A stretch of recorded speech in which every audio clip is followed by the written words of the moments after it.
السلام عليكم ورحمة الله تعالى وبركاته. ازيكم عاملين ايه؟ يا رب تكونوا بخير. طبعا كل ما انزل صورة الناس اللي متابعيني قبل ودلوقتي بيبتدوا يسألوني ايه السر انك خسيتي. السر اهو، هو ده السر.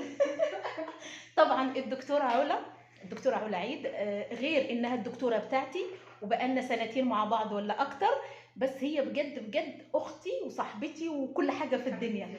والله العظيم والله العظيم هو ده السر. انا واقفة بقالي مدة والحمد لله ما بزيدش، يعني ما بنزيدش ازيد من الاول او ابدا. بنرجع تاني في شهيتنا مفتوحه. ليه؟ عشان احنا واخدين هيلث لايف ستايل. يعني عملنا ايه؟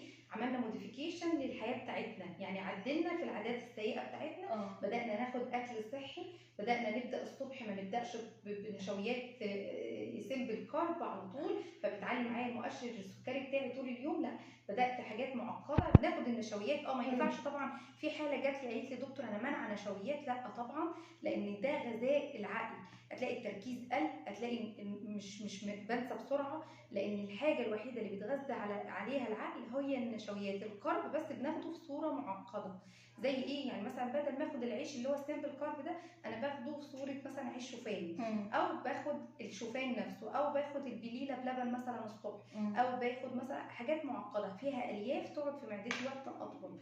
لكن مثلا ما اخدش حاجه كده بسيطه مثلا وتروح ايه تعلي المؤشر السكري بتاعي.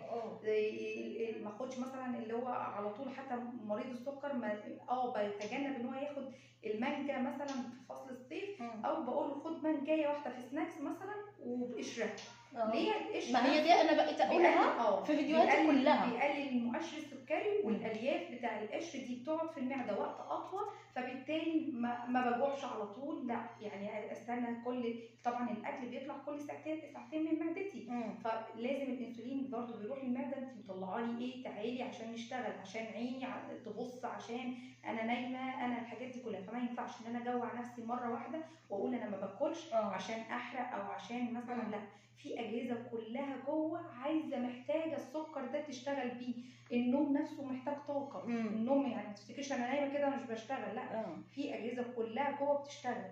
فعايزين كل ده عشان بس المفهوم بتاعنا. انا كل العيان يجي يقول لي دكتور انا هاخد 5 وجبات في اليوم او 6 وجبات وهخس. طبعا وانا جربت. فاهمه ازاي؟ فهنا بالعكس كمان الميه مهمه جدا معايا في الحرق. بتعلي معايا الحرق كتير قوي، بحيث نبعد بقى عن اي حد يقول لك خد مش عارفه ايه عشان يعلي معاك الحرق. لا، يعني خلينا نبقى عارفين ان ربنا مدينا كل حاجه في الطبيعه. الميه بتعلي الحرق 90% تقريبا او حاجه زي كده من ايه، من الحرق بتاعنا. فكل حتى مثلا لما نيجي نمشي، يعني انا بقول لك مثلا امشي ساعه يوميا. كل ربع ساعه من المشي لازم اخد ربع لتر ميه. ما انا ببقى ماشيه ومعايا ده هيعلي معايا الحرق. طب ايه تاني يا دكتور بيعلي معايا الحرق؟ فيتامين د. لو فيتامين د ناقص عندي ده هيقلل من الحرق بتاعي. طبعا مش بتكلم عن الامراض مثلا الغده او الكلام ده كله، لا احنا بنتكلم في الانسان الطبيعي. طبعا معظم الشعب المصري عنده نقص في فيتامين د، ما ان الشمس موجوده. لا، ما احنا مش بنتعرض. المفروض الشمس اللي موجوده دي احنا بنعمل ايه؟ انا بقول لك لو طفل مثلا عنده ريكتس او عنده لين عظام، فبقول للعيان لمامه الطفل خلعي الولد تمام او البنت وعرضيه بير سكين يعني من غير هدوم. لان الهدوم دي عائق في امتصاص فيتامين د. الازاز نفسه لو انا مثلا انا هتعرض لفيتامين د وعندي شباك مثلا المونتال او حاجه او ازاز، الازاز ده يعوق امتصاص فيتامين د، ما بيوصلش. تمام. فطبعا احنا مش بنعمل العادات دي. انت لو عايزه تاخدي جرعه فيتامين د الطبيعيه بتاعتك الصبح هنتعرض كده للشمس صباحا اللي هي لحد الساعه 8 تقريبا بس، وبعد العصر اللي هي قبل المغرب. بس ده فيتامين د ده مهم جدا. طب ايه تاني يا دكتور اللي بيحرق معايا مثلا او بيحرق الاكل بقى وبيعلي معايا الحرق؟ القهوه الخضراء والشاي الاخضر ده بيعلي الحرق معايا 30%. يعني مثلا ممكن اكل وجبه وبعد الوجبه دي بساعه اروح واخده شاي اخضر، بس شاي اخضر من الحاجات اللي هي المحترمه، او القهوه الخضراء بتاعتي. فدي هتحرق معايا. القهوه الخضراء بتاعتك انا جربتها، هتعلي معايا الحرق 30%. وبتظبط طبعا الكوليسترول بتاعي، ال تي ال بتظبطه، الاتش تي ال الحاجات دي كلها بتظبطها. ترايجليسرايد بتقلل طبعا الترايجليسرايد. فعندي عندي حاجات ستيبس كده على حسب كل واحد بياخد ايه او الهيلث العادات بتاعته فبنغيرها. فتيجي انت قطعتي، انا مثلا سافرت يعني زي الفتره اللي فاتت دي، انا قعدت فتره مش موجوده، حالاتي كلهم راجعين مش زي دي، مش زي دي خالص. انا الدكتوره سابتني فرجعت زي الاول او ازيد من الاول. لا خلاص انا فهمت مخي ان انا كل ساعتين باكل بكميات معينه. الحلو فيك يا دكتوره، الحلو فيك مش والله مش عشان قدامك، انا بقولها من وراكي، الحلو فيك انك بتفهمينا جسمنا بالظبط. جسمنا كل واحد لازم يفهم طبيعه جسمه ايه. عشان مثلا نفترض انت غيرت دكتور، غيرتي المكان، انا سافرت، انا عملت، ففاهمه الستبس اللي انا همشي عليها عشان ما ارجعش تاني وما بتحرميناش. برضو نفس الكلام في عمليات التكميم. عمليات التكميم المعده مش شرط عملت عمليه تكميم يبقى اكل كل حاجه، لا انا المعده انا صغرتها فبرضو بدخل لها الاكل بنسب معينه في الاول. فخلاص طب مش في ناس بتفشل عمليات التكميم بتاعها؟ في كتير. ليه؟ عشان بيرجعوا ياكلوا نظام غذائي صحي بعد التكميم ده. والمعده برضو بتكبر، ما هي كده كده بعد ما لما بتتولد، لما الواحد بيتولد معدته بتبقى صغيره. كل ما بيكبر ما هي بتبقى صغيره وبتكبر تاني. انت هتمشي بيه زي انت تبعت نظام غذائي صحي تمام، فغيرت اللايف ستايل بتاعك، بدات تبقى هيلثي، بدل ما اروح السوبر ماركت اخد البيبسي لا انا هاخد ازازه لبن رايب. فانت نفسك خلاص اتعودت على الحاجه الصحيه. طيب ده هيعمل فيدباك على الاطفال الموجوده. طالما لقيت ماما او بابا مثلا ما بيشربوش الحاجه دي فهطلع نشء هيلثي. صح. طيب دلوقتي النشء عندي تقريبا انا معظم اللي بيجي لي اطفال عندهم سمنه بدانه مش عارفين الحاجات الصحيه اللي يبداوا ياكلوها. فالطفل لو اتعلم ان انا افتح الثلاجه هيبقى فيه سلطه فواكه، هيبقى فيه البان، هيبقى فيه زبادي، هيبقى فيه خلاص هو مش محتاج حاجه من بره. طب مثلا عايز حاجه سناكس كده، ممكن فشار حلو قوي ومليان الياف وكويس جدا، والاطفال بتحبه جدا. ترمس مش عارفه ايه، شوكليت دارك شوكليت تمام. الحاجات دي كلها بتفرق معايا مع الاطفال، ولما يلاقوا الام او الاب فاهمين جسمهم وفاهمين العادات الصحيه بتاعتهم هيفرق جدا معاهم. صح. وعايزه اسالك على حاجه، انا هسالها على حاجه شايفاها كتير جدا وانا بعملها بس ما بقول لكمش. مثلا انا بساعد بالمشروبات والحاجات اللي بتخس، بساعد بيها. في ناس يقول لك اعملي الوصفه دي، اشربي المشروب ده هتخسي من غير دايت ومن غير رياضه. مفيش الكلام ده خالص، لا الاساس معايا النظام الغذائي اللي هو لايف ستايل موديفيكيشن، بعودك على النظام الصحي كاننا بنبني كده عماره. انا اساسي معايا الاساس يبقى سليم. لو انا العماره دي انا اهتميت بالشكل الخارجي والحاجات تعالي احقن الجزء ده او تعالي مثلا اظبط الشيب ده بجهاز كذا او جهاز كذا، وسبت الاساس اللي هو النظام الصحي بتاعي، لا هرجع تاني ازيد من الاول. انا جربت يا جماعه، انا جربت الوصفات اللي هي بتنزل بسرعه، بس والله العظيم برجع بسرعه. طيب انا حاجه تاني عشان نبقى عارفين ان احنا ماشيين صح. النظام الغذائي الصحي بيفرق في الشعر، بيفرق في البشره، بيفرق في كل حاجه، في اللبس بتاعتي، الشفايف، العينين، الحاجات دي كلها. لو انا واخده نظام غذائي صحي هيلثي متكامل هلاقي شعري بطل تساقط. يعني تلاقي مثلا حد جاي يقول لي تساقط الشعر ورحت مش عارفه، لا تساقط الشعر مينلي تغذيته مش كويسه، فمش قادر يوصل التغذيه حتى للشعر، فبيبدا يبقى عندي نقص بروتين الحديد او الكلام ده كله، فبيبدا شعري بيبدا ينزل. طيب ايه تاني؟ البشره. تمام، البشره طالما انا مش واخده الميه بتاعتي الكافيه هلاقي في جفاف في البشره. مش واخده الفيتامينز بتاعتي هتلاقي برضو البشره بدات تبقى شحبه. طب انا لو مشيت على نظام غذائي مش مناسب لصحتي تلاقي كل الناس تقول لك ايه انت مالك وشك اصفر انت تعبانه. ليه؟ عشان في ناس مثلا تمنع نشويات خالص، تمنع مش عارفه ايه. لا في نظام غذائي صحي متكامل، يعني اكتر من النص لازم اخد نشويات.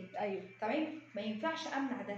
تمام، انا في انظمه مثلا ما تنفع، يعني الكيتو مثلا مش اي حد هياخد الكيتو ده. تمام، وانا عامه ضد الكيتو شويه. تمام، يعني متحفظه عشان معظم الشعب عندنا كوليسترول، عندنا مش عارفه ايه، وصعب ان احنا نرجع عيان الكيتو تاني للميتابوليزم بتاعه الايد بتاع جسمه يرجع. ما انا شفت ناس عاملين كيتو وما نجحش معاهم. هو مش قصه نجح او ما نجحش، هي قصه ان هو يعني التزاماته بس صعبه شويه، وغير كده ان انت يعني خلاص هتعود جسمك ان هو هيحرق دهون. تمام. فهو حلو في النزول قوي، بس الفيدباك بتاعه بعد كده او اللي يقدر انه يكمل عليه هتبقى صعبه شويه. هتبقى صعبه، ما هو دايما الواحد يعمل الحاجه اللي هيستمر عليها. بالظبط. فاهمه ازاي؟ فطبعا احنا يعني كل مريض مش هو نظام لكل مريض، لا انت نظام واحد لكل المرضى، لا انت بتقعد مع البيشنت وبتقعد مع نفسك تفهمي انت جسمك محتاج ايه. خلاص سبتي النظام الغذائي او مش ومفيش اسمها فتره، يعني مفيش انا عامله دايت مش عارفه، لا هي مش فتره، هي انت بتعلمي جسمك ان انا اكل خلاص. هو ده اكل الصحي هو اللي يعني مش عليه على طول. هو يوم فري انا اكل براحتي، ومش اللي هو انا خلصت مع دكتوره التغذيه فخلاص انا هرجع تاني للعادات السيئه بتاعتي واشرب بيبسي واكل مش عارفه ايه واكل كتير واكل يعني عشوائيه كده. لا، مينلي اساسي معايا تنظيم وقت، تنظيم اكل، تنظيم شرب، اعرف احتياج جسمي عايز ايه وابدا اعمله. في دلوقتي حاجه اسمها فود برنت، بنشوف الدم نفسه ممكن حد من بياض بيض يدفن. فاهمه ازاي؟ دي تقنيه جديده بنبدا نعرف الحاجات ايه بالظبط لكل عيان. وطبعا مع كل الهيستوري مع كل عيان بيبقى عارف نفسه. يقول لك يا دكتور انا كل ما باكل مثلا كذا بحس ان نفسي مش قادر او بحس بتعب. تمام. كل الهيستوري دي لازم كل عيان يبقى ليه حاجه بتاعته. صح. فما ينفعش ان انا اروح واخد اي وصفه واروح اخدها. بس انا بعمل ايه طالما انا مديك نظام صحي؟ بمشي للعيان نفسه مع كل البيت. على فكره انا والله بصوا انا انا بلعب رياضه هنا، بلعب رياضه وباخد كل شويه بغير النظام اهو، باخد نظام عشان هقول لكم ان انا الوصفات اللي انا بعمل بتخسسني. لا طبعا انا ماشي على نظام صحي جدا. الناس اللي بتقول لي راحت دايت، يا جماعه انا بيجوني ناس بيشوفوني بعمل وصفات، انا مش عايشه لوحدي وبيجوني ناس فبعمل، بس ما باكلش، او لو كلت باكل حته صغيره. يعني انا نفسي مثلا لو رحت اي مناسبه مثلا وفي اكل ما انا هاكل، انا مش هحرم نفسي. بس في فرق ان انا خلاص عودت معدتي على الكم ده، ان انا خلاص دقت الحاجه مش قادره. حتى لو حد مثلا ما هي يعني بلاش بقى الشعب المصري يقول لك والله لا انت واكله، لا قولي له خلاص انا خلاص شبعت، انا خدت الكم ده. زي مثلا يعني بره بيبيعوا ايه بالموزه بالتفاحه. فاهم ازاي؟ يعني عندهم التقنيه دي عشان ما عارفين هياكلوا قد ايه. على دي خلاص ان احنا خلاص احنا هنحكم نفسنا بحاجه معينه بس، فهناكل بنسبه معينه في وقت معين وخلاص، وهحرق او اعلي الحرق بتاعي بحاجات معينه، والميه بتاعتي خلاص بشرتي شعري ضوافري كل حاجه هتبقى هي. والله معلش يا دكتوره انا خدت من وقتك. شكرا والله معلش يا جماعه انا طولت عليكم في الفيديو ده، بس انا كنت عايزاكم تعرفوا المعلومات بجد المعلومات دي قيمه جدا، وبالخصوص لما تسمعوها من دكتوره. ده انا في مرات اعمل اكل ابعت للدكتوره اقول لها بصي انا هاكل ايه جدا يعني بصوا كلوا كل حاجه بس بكميه قليله واعملوها صح واعملوها حاجه صحي. معلش طولت عليكم بس كنت عايزاكم تعرفوا المعلومه دي. ولو عايزين عنوان دكتوره هي موجوده في شارع اسلام جنب قهوه ابو ليلى والصحه الجديده، صيدليه صحه الجديده. صراحه انا ما شفتش والله، مش عشان هي قدامي، انا بجد بقولها مع الناس ومع اصحابي واي حد قابلته اقول لهم انا ما شفتش اشطر من الدكتوره دي. جربتها في العلاج الطبيعي مع ماما، جربتها في حاجات كتير، يعني شاطره جدا جدا جدا. انا عملت انظمه كتير وفشلت وتخنت ونزلت، بس مع الدكتوره خلاص ما بقيتش هرجع. ولسه في مفاجاه، بصوا دي هتقلب الدنيا كلها. بس خلاص مش هنتكلم. بصوا من هنا لشهر هنعلن عليه ان شاء الله. احنا بنعمل تجارب دلوقتي، ومن هنا لشهر ان شاء الله هنقول لكم كل التفاصيل، هتقلب الدنيا ان شاء الله. استنونا، واللي مش متابعني تابعني، وهخلي لكم الصفحه بتاع الدكتوره والعنوان في التعليقات لو عايزين تكلموها وتحجزوا وتيجوا تنورونا واصور معاكم برضو. يلا السلام عليكم.